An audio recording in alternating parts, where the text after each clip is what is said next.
So I just read this article on Politico on Joe Biden, side-eye Politico. In my defense, though, I was not seeking this article out. It was sent to me. Somebody said, did you see this article on Joe Biden? I was like, oh, what's the tea? But when I read this article, I was like, this is a non-story. And be clear, y'all know I am not inclined to defend Joe Biden, okay? Be absolutely clear about that.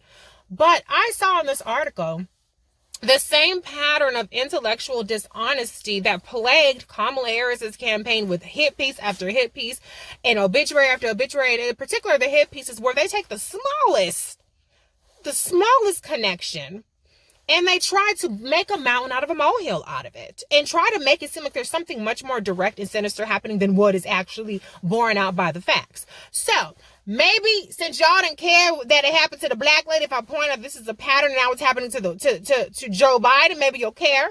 That's why I'm speaking up on it. So let's talk about this article. The article details how Joe Biden's brother, James Biden, who does seem a little sleazy to be honest with you, how he bought some land for $150,000. $150,000. We're not talking about $10 million and $50 million like what Donald Trump was doing and selling to the Russians. And he sold a parcel of it to a lobbyist. Okay, that's not a crime. Now, this lobbyist has had a long-term relationship with the Bidens. Okay, again, who cares? Now, if you read through all the fluff and look past all the seasoning they added on the goddamn writing with a whole bunch of stuff that don't have nothing to do with nothing, they concede that the value of the land may have increased because of an easement. Okay. They also concede that they don't know, it's unclear if Joe Biden even knew anything about the transaction or had any involvement with it. Okay.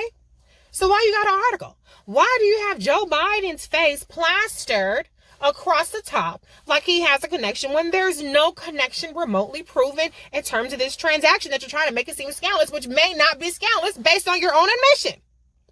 But this is what we deal with now. We don't live in a fact-based society, particularly when it comes to our politics. What we live in is a politics in which it's not about what you can prove, it's what you can insinuate and get people to believe based on any window. That's why you need to read everything you see critically and don't fall for the okie doke.